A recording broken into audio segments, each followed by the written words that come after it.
찬송가 356장 부르심으로 새벽 예배 시작하도록 하겠습니다.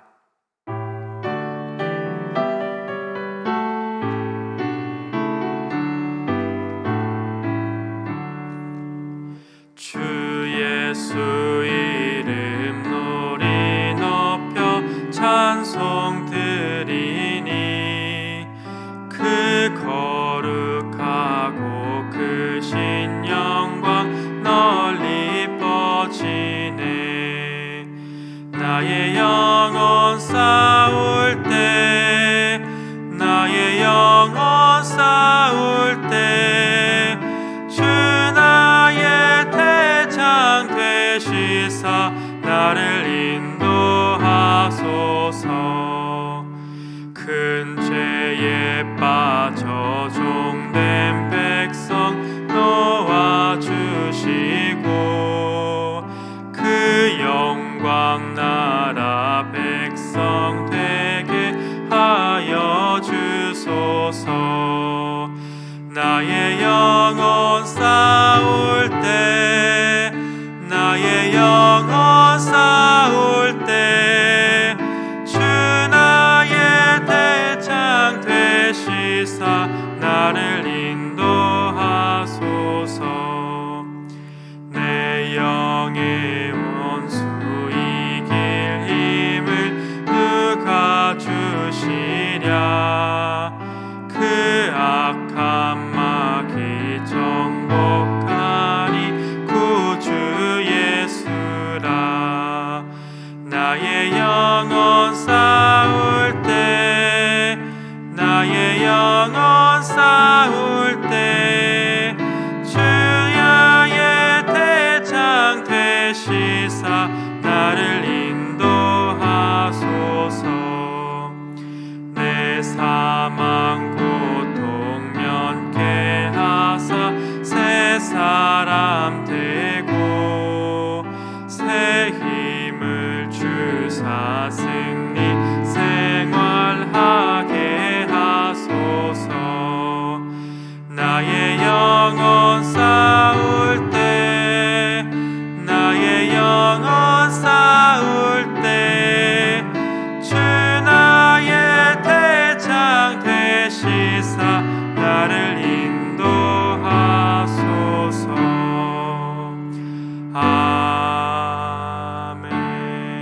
아멘. 오늘 하나님께서 저에게 주신 말씀은 다니엘 8장 15절에서 27절 말씀입니다. 함께 봉독하도록 하겠습니다. 나 다니엘이 이 환상을 보고 그 뜻을 알고자 할 때 사람 모양 같은 것이 내 앞에 섰고 내가 들은즉 을레강 두 언덕 사이에서 사람의 목소리가 있어 외쳐 이르되 가브리엘아 이 환상을 이 사람에게 깨닫게 하라 하더니 그가 내가 선 곳으로 나왔는데 그가 나올 때 내가 두려워서 얼굴을 땅에 대고 엎드림에 그가 내게 이르되 인자야 깨달아 알라. 이 환상은 정한 때의 끝에 관한 것이니라. 그가 내게 말할 때 내가 얼굴을 땅에 대고 엎드려 깊이 잠들매 그가 나를 어루만져서 일으켜 세우며 이르되 진노하시는 때가 마친 후에 될 일을 내가 내게 알게 하리니 이 환상은 정한 때 끝에 관한 것입니다. 내가 본 바 두 뿔 가진 순양은 곧 메대와 바사 왕들이요 털이 많은 수렴소는 곧 헬라 왕이요 그의 두 눈 사이에 있는 큰 뿔은 곧 그 첫째 왕이요 이 뿔이 꺾이고 그 대신 내 뿔이 났은즉 그 나라 가운데에서 내 나라가 일어나되 그의 권세만 못하리라. 이 내 나라 마지막 때에 반역자들이 가득할 즈음에 한 왕이 일어나리니 그 얼굴은 뻔뻔하며 속임수에 능하며 그 권세가 강할 것이나 자기 힘으로 말미암는 것이 아니며 그가 장차 놀랍게 파괴 행위를 하고 자의로 행하여 형통하며 강한 자들과 거룩한 백성을 멸하리라. 그가 꾀를 베풀어 제 손으로 속임수를 행하고 마음에 스스로 큰 체하며 또 평화로운 때에 많은 무리를 멸하며 또 스스로 서서 만왕의 왕을 대적할 것이나 그가 손으로 말미암지 아니하고 깨지리라. 이미 말한 바 주야에 대한 환상은 확실하니 너는 그 환상을 간직하라. 이는 여러 날 후의 일임이라 하더라. 이에 나 다니엘이 지쳐서 여러 날 앓다가 일어나서 왕의 일을 보았느니라. 내가 그 환상으로 말미암아 놀랐고 그 뜻을 깨닫는 사람도 없었느니라. 아멘. 다니엘서 8장은 7장에 이어서 다니엘이 본 환상에 관한 것입니다. 오늘의 본문은 그 환상을 천사인 가브리엘이 해석해주는 장면을 담고 있습니다. 다니엘이 순양과 수점소에 관한 환상을 보고 뜻을 알지 못하자 이제 가브리엘 천사가 그 설명을 해주고 있습니다. 지금까지 다른 꿈과 환상을 해석한 다니엘에게도 해석하기 힘들었던 환상이었던 것 같습니다. 하지만 하나님은 오늘 가브리엘이라는 천사를 통하여 환상에 대해 다니엘에게 알려주고 있습니다. 가브리엘이 다니엘에게 나왔을 때 다니엘은 너무 두려워서 땅에 얼굴을 대고 엎드렸습니다. 그때 가브리엘은 이 일이 정한 때 끝에 관한 것이라고 말해줍니다. 여기서 다니엘은 땅에 대고 엎드려 깊이 잠이 들어버립니다. 하지만 곧바로 가브리엘이 그를 어루만져 일으켜 세우며 해석을 전해줍니다. 오늘 다니엘이 꾸게 된 꿈은 19절에서 볼 수 있듯이 하나님의 진노가 후회될 일을 알게 한다 말합니다. 이 꿈은 그 진노가 끝나고 회복될 때를 가리키고 있는 것입니다. 여기서 진노는 페르시아에 의해 점령당한 것이 아닌 이후 마케도니아의 지배 막바지에 있을 안티오쿠스 4세에 관한 것입니다. 또한 더 나아가 이 세상 마지막 날을 전제하고 있다고도 볼 수 있습니다. 즉 악이 지배하는 시대의 종말을 말하고 있는 것입니다. 그렇다면 좀 이 해석에 대해서 자세히 보길 원합니다. 다니엘 8장은 굉장히 명료하고 뚜렷하다는 특징을 가진 만큼 저희가 읽을 때 이해하기 편할 것입니다. 우선 두 뿔을 가진 순양, 이 뿔을 하나는 길고 하나는 짧고 긴 것이 나중에 자랐다고 얘기하고 있습니다. 긴 뿔은 바로 바사 즉 페르시아와 짧은 뿔은 메대를 가리키고 있습니다. 이 두 나라가 바벨론을 무너뜨리고 그 지역을 차지할 것이기 때문입니다. 또한 순양은 바로 페르시아를 상징하는 동물입니다. 하지만 이 순양은 갑자기 수점석의 공격을 받아 쓰러집니다. 이 수점서가 바로 헬라를 상징하고 있는 동물입니다. 헬라 왕인 알렉산더 대왕을 상징한다고 볼 수도 있습니다. 오늘 성경에서도 이 순념소의 두 눈 사이에 있는 큰 뿔이 이 헬라의 첫째 왕이라고 이야기하고 있기 때문입니다. 하지만 곧 이 뿔이 꺾이고 그 대신 네 뿔이 난다고 얘기하고 있습니다. 우리가 알다시피 알렉산더 대왕은 갑작스러운 죽음을 맞게 됩니다. 그 결과 알렉산더 산하에 있던 네 장군에 의해서 영토가 네 갈래로 나뉘어지게 됩니다. 이것이 바로 큰 뿔이 꺾이고 대신 난 네 뿔이 상징하는 것입니다. 하지만 이 네 뿔은 큰 뿔의 건세만 못한 것이죠. 그 다음 나오는 것이 바로 작은 뿔로 표현된 어떤 왕에 관한 것입니다. 이미 마케도니아 마지막 때에 반역자들이 가득할 즈음에 얼굴이 뻔뻔하여 속임수에 능한 왕이 일어난다고 합니다.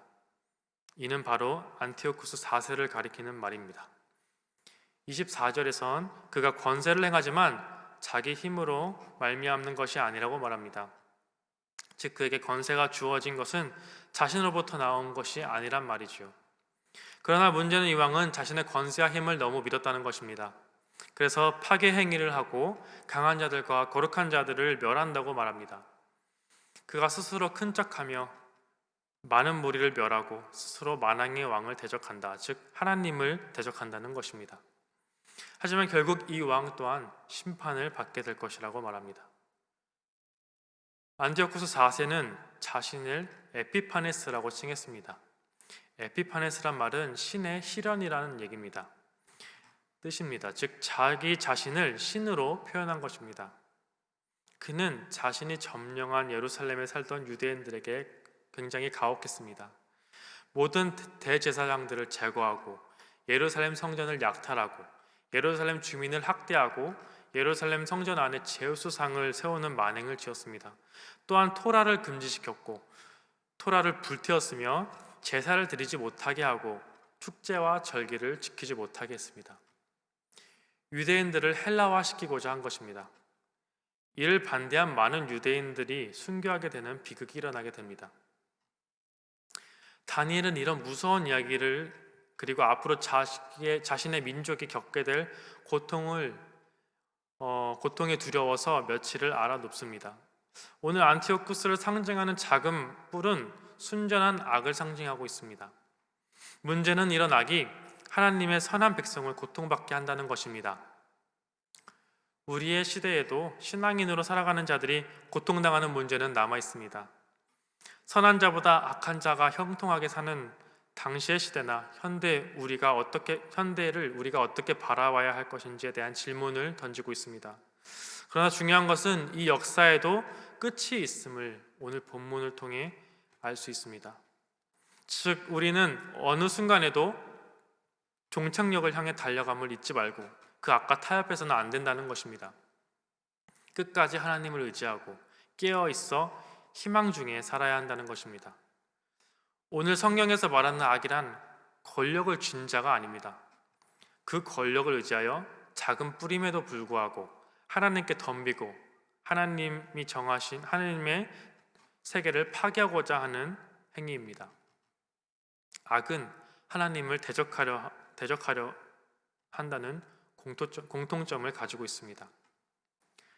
하지만 더욱 중요한 것은 결국 이 악은 하나님으로 인해 심판을 받게 된다는 것입니다.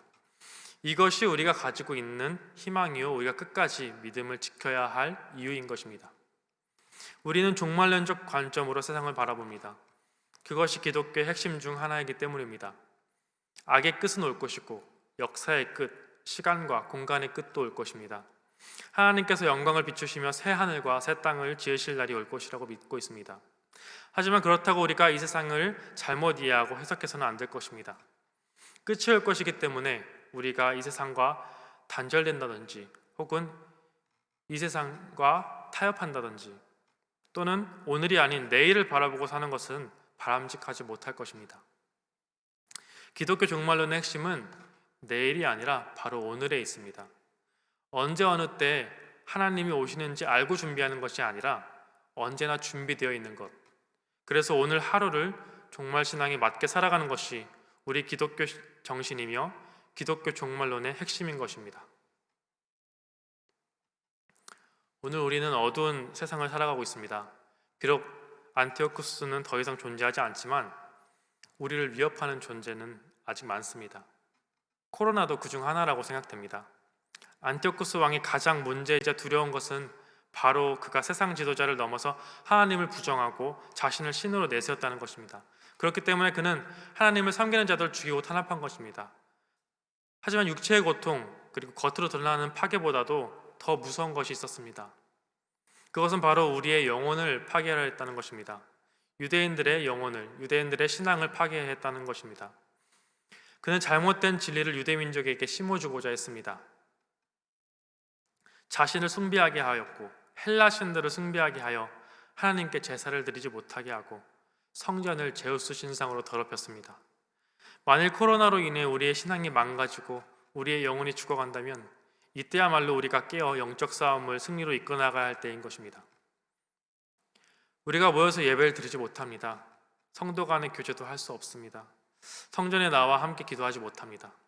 하지만 그럼에도 불구하고 우리는 그렇게 우리의 영혼이 죽도록 내버려둘 수 없다는 것입니다. 상황에 고려하지 않고 맞서 싸우며 하나님을 섬기고 신앙을 지키는 데 힘써야 할 것입니다. 그렇습니다. 우리는 어려운 시대를 살아가고 있습니다. 어찌 보면 이전에 경험해보지 못한 어려움이라 더 크게 느껴지는 것 같기도 합니다. 원하는 곳에서 예배를 드리지 못하는 것, 교회에 나와 함께 예배드리고 기도하고 교제하지 못한다는 것이 얼마나 힘들고 마음 아픈 일인지 모르겠습니다. 하지만 그럼에도 우리가 희망 없는 자처럼 행할 수 없습니다. 우리에겐 희망이 있기 때문입니다. 우리에겐 이 모든 고난을 뛰어넘는 기쁨이 기다리고 있고 그것을 확신하는 믿음이 있기 때문입니다. 그렇게 우리는 인내하며 유일한 소망 되신 주님을 의지하며 살아가는 것입니다. 생존해 나가는 것이고 살아내는 것입니다. 종말의 신학은 결국 다른 말로 하면 희망의 신학입니다. 종말은 우리에게 있어서 희망이기 때문입니다. 이 세상의 끝은 하나님이 지으실 새로운 세상의 시작을 의미합니다. 고통과 슬픔이 없는 세상의 시작을 의미합니다.